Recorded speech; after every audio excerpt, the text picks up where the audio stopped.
it's no surprise that this business is rampant with attempts at hackers trying to get into easy money, and especially from sellers, from loan payoffs,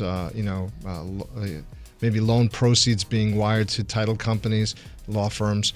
And so, I've been monitoring, what I can do to try to avoid this or limit the liability. I mean, you can't really avoid it, but you can definitely limit the liability.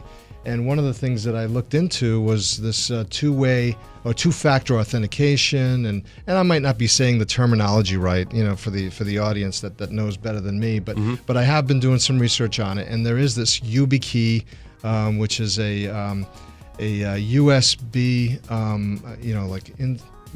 little card that you insert, and a key that you insert, and it provides for another authentication code, and it's a random code that comes up every single time you use this YubiKey. I'm not endorsing this thing. I'm sure there's others on the market. I'm trying to work out the kinks on my own with my with my own online accounts like Gmail and Microsoft and Dropbox, and so I've turned on two-factor authentication on these sites, and then they allow you to link the key to the site. So whenever you remotely access that site, it's going to ask you for inserting the key or another code if you don't have the key on you, another code to be able to get access. The real estate industry is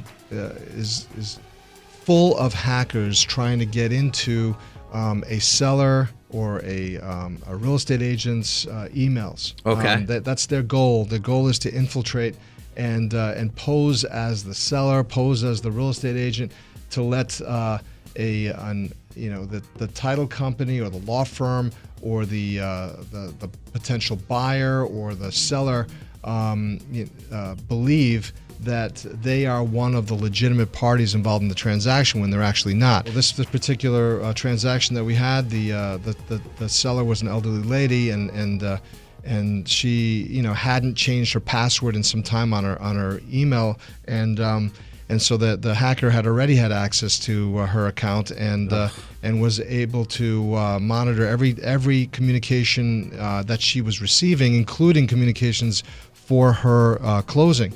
And so, long story short, the hacker posed as the seller, forwarded a payoff to us, which was an altered payoff, and said to wire the proceeds to this particular person at the bank, which is all fake, because you